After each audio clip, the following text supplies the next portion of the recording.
이수환 의원, 송현희 원장입니다.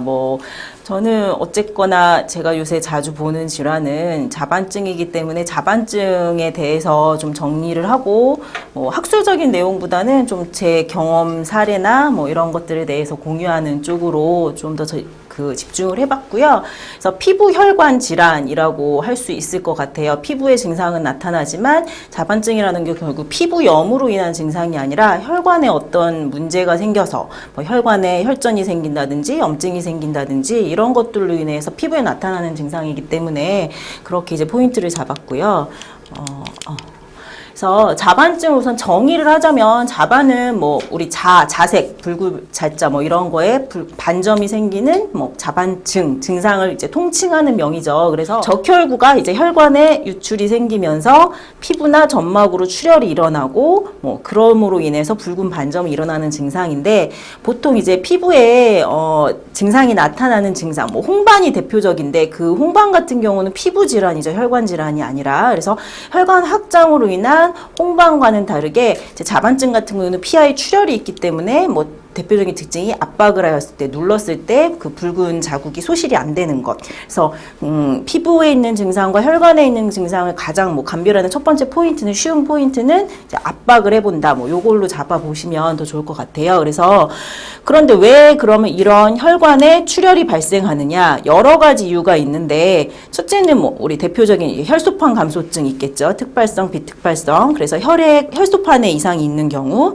그다음에 아니면 혈의 응고의 인자에 이상이 있어서 이제 혈액이 자꾸 출혈이 일어나는 경우도 있겠고요. 그다음에 모세혈관의 어떤 이상으로 인해서 아니면 모세혈관 주변 조직의 이상으로 자꾸 혈관이 파괴가 되는 경우도 있겠고, 또 대표적인 경우는 가장 많은 경우죠. 혈관염으로 인한 경우이다라고 생각을 하시면 될 것 같아요. 그래서 이런 것들을 저도 요새 자꾸 고민 중인데 어떤 것들이 더 체질적인 관점과 연관이 있는 건지에 대해서 자꾸 이제 조금 유의성 있게 정리를 해보려고 하고는 있는데 아직 정리 중이다라고 보시면 될 것 같아요. 그래서 자꾸 찾아보면 혈소판 감소성 자반증 많이 알잖아요. 근데 혈소판이 감소되는 요인으로는 특발성으로 올 수도 있고, 잘못해서 약물 유발성, 우리 대표적인 타이레놀 같은 거를 잘못 썼을 경우, 그다음에 혈전성으로 아스피린류가 대표적인 것들이 되겠죠. 이런 것들도 있고, 그다음에 자반증이 발생하지만 혈소판도 아니고 혈관염도 아닌 그냥 색소성, 색소 침착으로 인한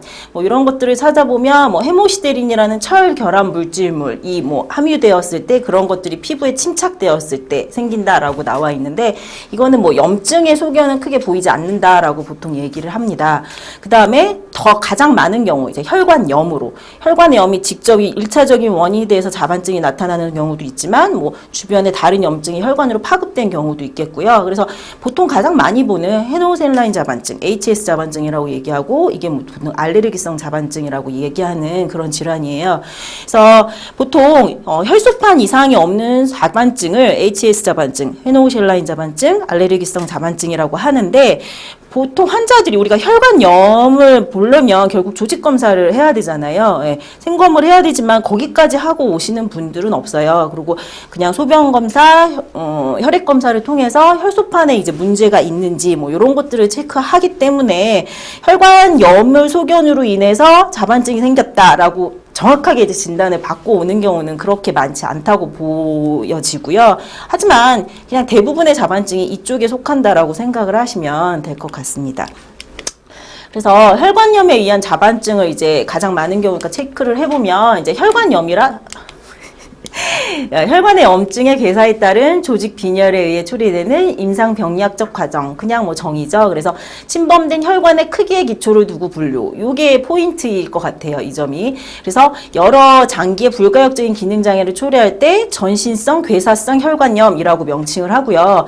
대표적인 게 우리 가와사키 신드롬 같은 거, 이런 것들이에요. 뒤에서 나오겠지만, 그 다음에 보통은 많이 보는 건 소혈관을 침범하는 증상인데, 이거는 피부 혈관염, 피부에 국한된, 그 다음에 과민성 혈관염이라고 지칭을 하고, 우리가 보통 보는 자반증은 피부 혈관염에 속한다라고 생각을 하시면 될 것 같습니다.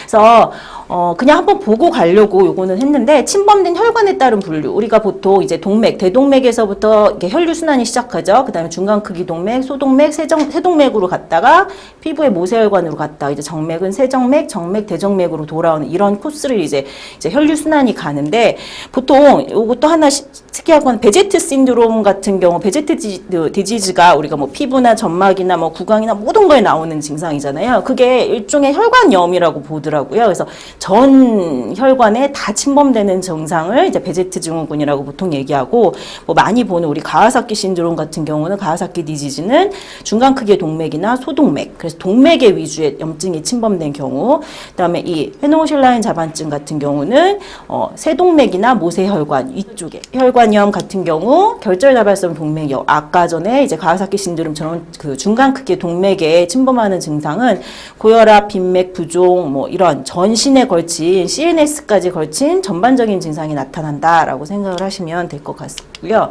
가와사키병 아이들한테 많이 발생하죠. 마찬가지로 중간 크기의 동맥에 발생하는 전신적인 발열 질환이고 38도 이상의 고열이 동반되는데 항생제는 무효한 질환이다. 뭐 우리가 그렇게 이제 혈관의 염증으로 전신성이 나타나는 질환을 가와사키병이다라고 생각하면 되실 것 같아요. 근데 이거는 이제 점막 피부에 같이 이제 림프절에 모두 염증이 침범된 질환이다라고 생각하시면 될 것 같습니다. 그래서 그다음 뭐 결국 포인트는 이 혈관염, 피부 혈관염인데, 과민성 혈관염이라고 아까 피부에 국한된 국소적인 혈관염, 헤노실라인 자반증, 그다음에 그 조직학적인 특징을 보면 백혈구가 파쇄되면서 호중구가 늘어나는 경우이기 때문에, 그다음에 뭐 그냥 알레르기라고 얘기하죠. 원인을 모를 때 알레르기성 자반증 뭐 이렇게 다 이제 총칭하는 말이고, 이거는 이제 피부에 국한된 혈관염으로 인해서 붉은 반점이 일어나는 증상이다라고 생각을 하시면 되고요. 그래서 모세혈관, 소동맥, 소정맥의 작은 혈관들의 염증세포가 침윤된 것이고, 이제 전신 소혈관들의 침범이 일어나지만 전신에 말고 피부에만 국한된 증상. 하지만 간혹 이제 전신 증상이 작은 혈관의 침범함으로 나타날 수 있는데, 치명적인 손상을 유발할 정도는 아니고 관절통이나 복통이나 혈뇨 같은 것들이 이제 동반되는 증상이다라고 얘기하시면 됩니다.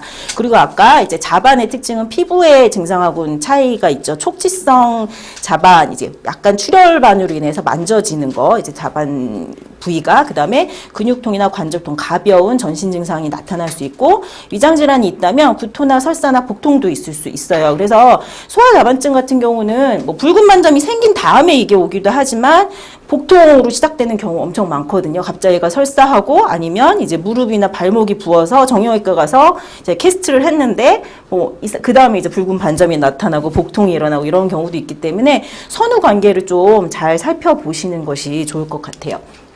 그래서 헤노실라인 자반증, 3살에서 10살에 가장 흔하고, 특징적으로는 75% 이상에서 상기도 감염의 기항력이 있다고 얘기합니다. 그래서 실제로 감기를 앓았던 아이들이 자반증이 생기기도 하는데, 뭐 백신을 맞은 아이들, 뭐 아니면 그냥 뭐 항생제 같은 거, 또 어제 어떤 분은 치과 치료를 받으시면서 항생제를 한 2주 동안 투여받으시고 나서 자반증이 생긴다든지, 이런 것들로 인해서 이제 실제로 감염이 자반증으로 이제 이완이 되는지, 아니면 그 약물에 대한 부작용이나 알러지로 생기는지는 아직은 뭐 하지만 서양의학적으로 판단이 그런 이제 75% 정도의 상기도 감염의 기항력이 있고, 4대 증상은 다 아시다시피 자반, 관절통, 복통, 혈뇨이면서 이제 관절통은 무릎이나 발목이 붓고, 복통은 위장관 출혈도 있을 수 있어요. 그래서 혈변 가능 보는 아이들도 있거든요. 그다음에 신장에 침범하면 혈뇨나 단백뇨가 나타나기도 하는데, 여기까지는 그렇게 막 뭐 중증의 질환은 아니에요. 아이들이 뭐 열이 조금 나거나 해도 이런 것들은 나타날 수 있으니까. 하지만 엄마들이 제일 걱정하는 것이 이것들이 진행성 사구체 질환이나 신부전으로 발전할까 봐 엄마들이 많이 걱정을 하시죠. 그리고 실제로 이 신장 침범으로 이렇게 사구체 질환으로 가는 경우는 오히려 소아는 없어요. 왜냐면 소아는 일찍 치료해 버리거든요. 근데 성인들이 만성자반증 환자들이 치료가 잘 되지 않고 만성화되면서 이제 장기적으로 신부전으로 가는 케이스들이 있으니까, 어머니들이 너무 이렇게 걱정을 하는 거, 혈뇨 나왔다고 너무 걱정한다고 당장 병원에 입원해야 되는 거 아니냐고 하더라도 그런 것들은 좀 얘기를 안심시켜 드릴 수 있을 것 같습니다. 그 다음에 예후는 6주에서 16주 사이에 소실된다고 알려 있는데, 실제로 이거는 자연 치유라고 보시면 돼요. 6주에서 16주는 나을 애들은 낫고, 그다음에 이거 안 나는 애들은 이제 간다라고 나와 있는데, 뭐 결국은 대증 치료를 하기 때문에 항생제나 스테로이드나 뭐 엔세이드나 뭐 뎁송 같은 거 납병에 쓰는 그다음 면역 억제제 사이클로스프린 같은 거 쓰기 때문에 이런 거 쓰면서 시간을 번다라고 생각을 하시면 될 것 같아요. 그리고 나으라는 낫고 안 나는 이제 입퇴원을 계속 반복하는 거고요.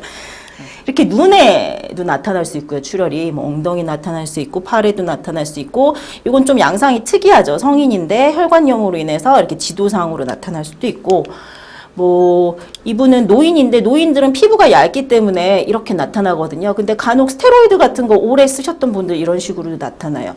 그 다음에 여기 보면 꼭 타박상 입은 것 같죠? 이런 거 같은 경우는 그런 좀 꼭 멍든 것처럼 나타나기도 하고 그 다음에 이렇게 피부가 얇은 부위 같은 경우는 이제 궤양처럼 형성되기도 하고 그러니까 다양한 타입으로 나타나기 때문에 이것도 자반증인가 하는 것들을 좀 보시라고 제가 여기 사진은 첨부했고요. 그 다음에 자반증과 체질의 양상 제가 이제 이렇게 케이스를 쭉 정리하다 보니까 조금 특이한 게 좀 심하죠. 보면 정상출혈 진짜 전형적인 고춧가루 뿌린 듯한 자반 이러는데 이런 자반이 심한 사람들은 막 팔다리 막 전신으로 쫙 뻗거든요. 이런 점상출혈은 찾아보면 이거는 이제 혈소판이나 모세혈관이 이상이 있어서 많이 생긴다라고 이제 보통 얘기해요. 점상출혈과 반상출혈의 차이를. 그래서 고춧가루 뿌린 듯이 점상출혈이 전신에 아주 진짜 심하게 나타나는 경우 이렇게 특징적으로 보면 저는 봤을 때 소음인들이 대부분인 것 같고요. 아마 혈소판의 어떤 것들과 이렇게 좀 연관성이 있지 않을까 싶습니다. 그다음에 반대로 이렇게 반상출혈, 아까처럼 이렇게 피 먹는 듯이 부딪힌 듯이 나는 것들 있죠. 이런 것들은 이제 응고 과정이 이상이나 모세혈관을 지지해주는 주변 조직이 이상이 돼서 출혈이 자꾸 흡수되지 않고 생긴다라고 나와 있는데 처음부터 이렇게 피 먹는 듯한 생기면 반드시 그런 것들은 아니죠. 확률적으로 이제 태음인이 많은 것 같은 그런 케이스들이 많다라고 보니까 한번 고려해 보실 만할 것 같아요. 그래서 또 하나는 요번에 기회에 자반증이 걸리는 체질이 있을까? 그래서 케이스를 이제 차트를 쳐놓고 쭉 정리를 하니까 제가 물론 오칠할 수도 있기 때문에 호전 반응을 보인 이제 치료가 잘 된 환자들만 봤어요.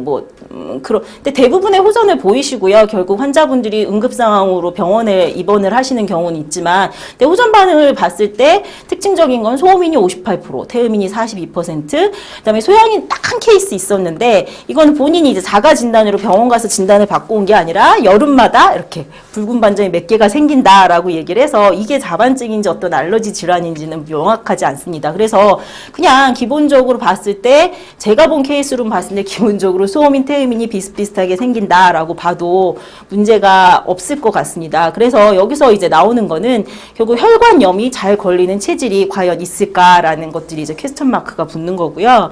그래서 그 다음에 또 하나는 이제 이 혈관염 말고 색소성 자반이 아까 있다고 말씀드렸죠. 혈소판에 문제가 있는 경우, 그 다음에 그거 없이 색소성 자반이 있는 경우, 혈관염으로 인한 자반 경우. 근데 색소성 자반은 특이하게 소음인도 있고 태음인도 있고 소양인도 10%가 있었어요. 이거 자체는 확률이 별로 없어요. 환자분들이 안 된다라고 알고 있기 때문에 서양의학적으로도 안 된다고 종합병원에서 그냥 살라고 하고.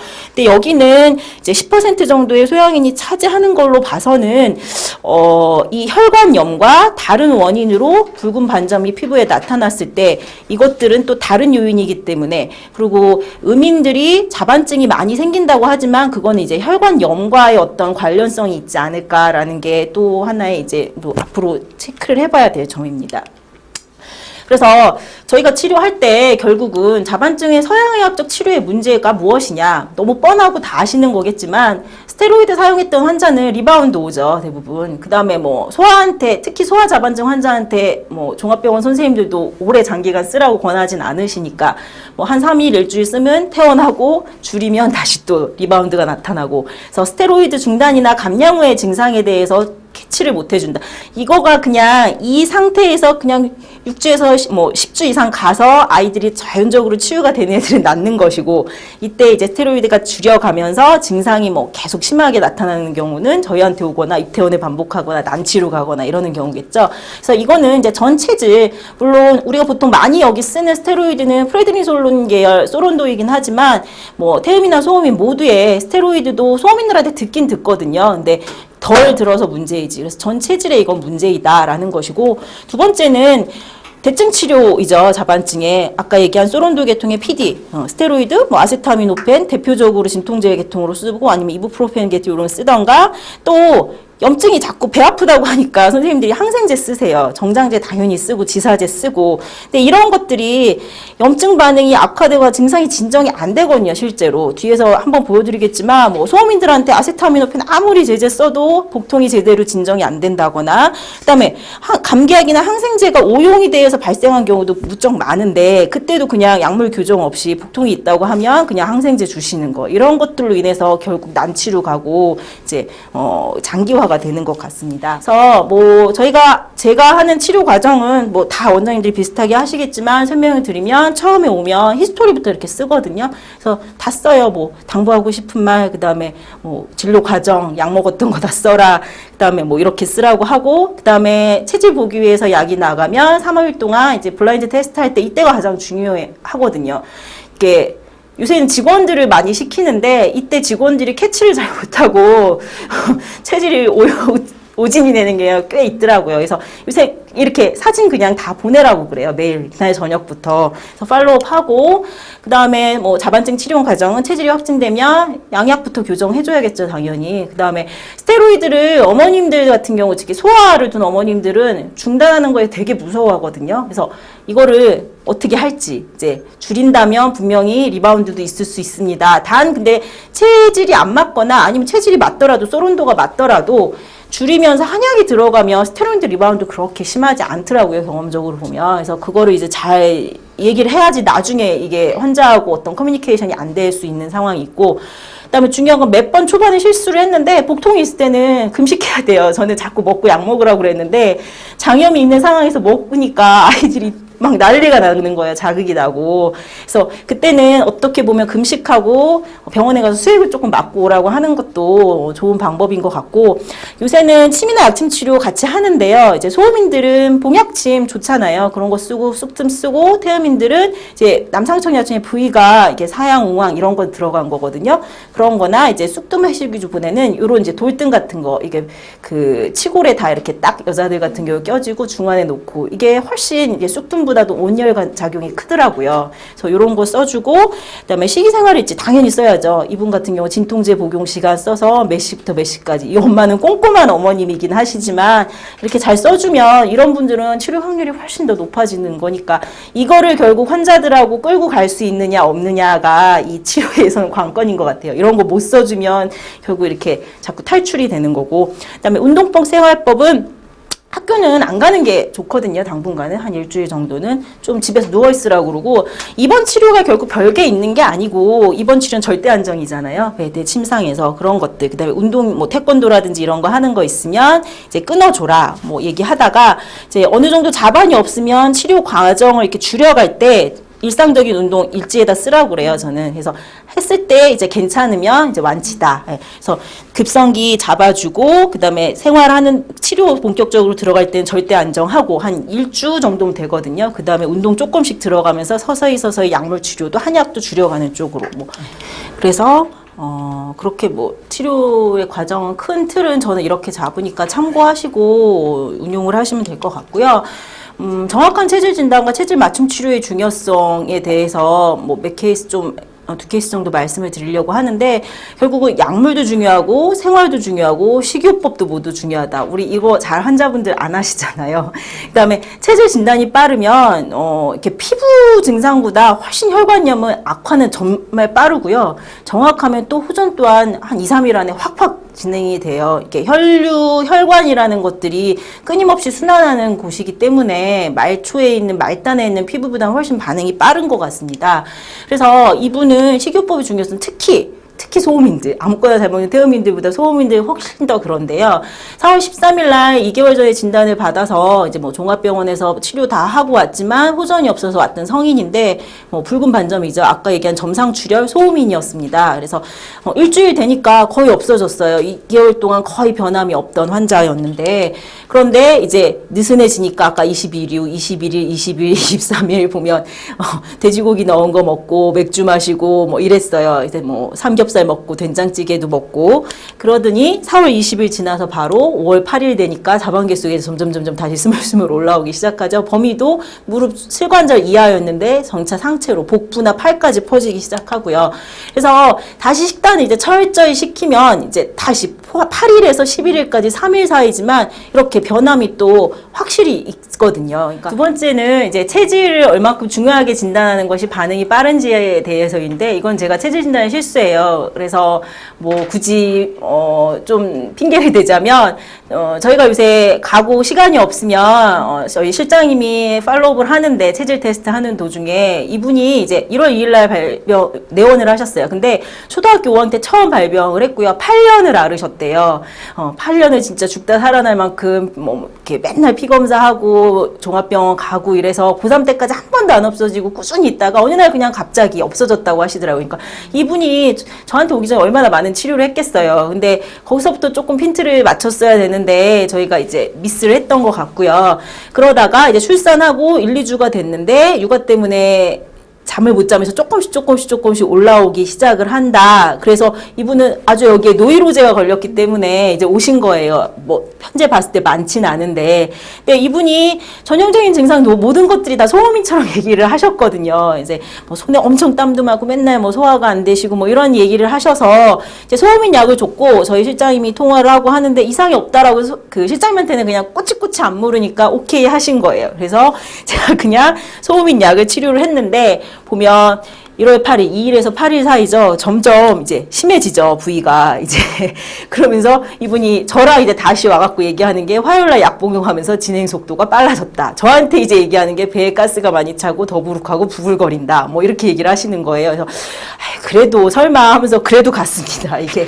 그래서 19일까지 거의 2일부터 19일까지면 한 15일 이상을 치료를 했는데 아까보다 훨씬 나빠졌죠, 이분이. 그래서 안 되겠다 싶어서 테르민으로 교정을 했어요. 그랬더니 이제 18일에서 21일이면 3일 차인데 붉은 반점이 훨씬 빨랐죠. 그러면서 이분이 얘기하시는 게 자기가 이제까지 자반증 치료해봤지만 이렇게 먹으면서 호전이 빠른 게 없었대요. 8년 동안 고생을 해봤지만. 그래서 나긴 나도 새로운 자반이 올라와도 이제 셀 수 있을 정도니까 그렇다라고 얘기하면서 신기하다라고 얘기를 하시더라고요. 그러니까 여기서 중요한 건 결국 체질을 초반에 잡는 것들이 중요하고 그 다음에 악화가 된다면 혈관염은 또 호전도 빠를 수 있다라고 생각을 하시면 될 것 같아요. 하지만 또 체질이 맞고 저희가 다 해줘도 느릴 수도 있는 환자분들도 있거든요. 이건 정말 환자 의지예요. 저희가 병원에 지금 딱 3명, 6개월 이상 나오는 만성자반증 환자 3명 있는데 수년 이상 됐고요. 다 소음인들이에요. 소음인들이 열심히 한다고 하면서 막 자기 그 몸에 대해서 관심은 되게 많은 척 하지만 실제로 해오라고 하면 이건 이래서 안 되고 저건 저래서 안 되고 오메가3 제가 이렇게 캡슐 까서 먹으라고 그러면 무서워서 못 먹고 이런 환자분들이거든요. 대부분. 그래서 치료의 또 아니면 심각성을 못 느끼는 경우도 있고요. 그다음에 한 10년 이상 된 환자인데 피로에 둔감해요. 본인이 안 피곤하다고 생각해요. 뭐 그런 경우도 있고 그다음에 식이요법이나 그다음에 겨울이 되면서 무척 나빠지죠. 아무래도 그다음에 오래 서 있는 직업 자체를 하거나 운전 등을 오래 한 경우 이렇게 서 있는 거나 오히려 등산이나 이런 게 배드민턴이 안 좋을 것 같지만요. 팔다리를 휘둘러줘서 그러는 건지 잘 낫지 않는 환자분들 배드민턴 같은 거만 훨씬 좋아지거든요. 근데 운전 같은 거 아니면 오래 앉아 있는 거 정말 안 좋아요. 그다음에 환부가 다리만 일반적으로 자반이 있는데 머리끝부터 발끝까지 다 있는 경우. 체질이 중요하긴 하지만 환자의 의지도 중요하다. 그러니까 그런 것들을 잘 선별하는 것들이 결국은 포인트일 거고 느낌일 것 같습니다. 그래서 마지막으로 생각해 볼 문제는 아까는 제가 소음인 태음인이 거의 반반 정도 생기고 제가 본 바로는 소양인들이 없었다고 했는데 이게 뭐 혈액 생리학적인 문제가 있지 않을까 다 아시겠지만 원장님들이. 그래서 우리가 보통 음인들 혈액량이 부족하다고 얘기하죠. 그래서 첫째 혈액량이 부족하면 혈액의 구성물질인 혈소판 당연히 부족하겠죠. 그럼 지혈이 문제돼서 자반증이 생길 수 있고 이럴 때는 보통 제 느낌상으로는 고춧가루 뿌린 듯한 심한 점상출혈이 일어나는 경우고 또 혈액량이 부족하면 혈액의 구성물질 혈구이죠. 백혈구에서 이제 어떤 감염이나 뭔가가 일어났을 때 가볍게 지나갈 수 있는 물질을 백혈구가 이제 부족하다 보니까 호중구 증가로 인한 백혈구 파쇄가 쉽게 일어나서 자반이 일어나지 않을까 하는 게 또 하나의 저희 가설이고, 세 번째는 아까 반상출혈처럼 어떤 지혈인자의 문제가 있는 경우, 이거는 느낌상으로는 저희는 태음인이 많지만 어떤 경우는 이제 앞으로 같이 공부를 좀 해봐야 될 문제이고요. 네, 마지막으로 혈관벽이 약해도 당연히 조그마한 충격에도 이제 출혈이 일어나겠죠. 이렇게 자반이 일어나는 것들. 그래서 이런 문제로 인해서 아무래도 제가 본 바로는 전형적인 자반증은 소음태음인에게만 많은 것 같다라는 거고, 앞으로 이런 것들을 좀 검증해 가는 과정, 뭐 케이스를 모아보고 검사 결과나 이런 것들을 해본다면 충분히 이렇게 조금 경쟁력 있는 질환일 것 같아요. 많이들 해봐도 방법이 없으니까. 네, 여기까지입니다. 네.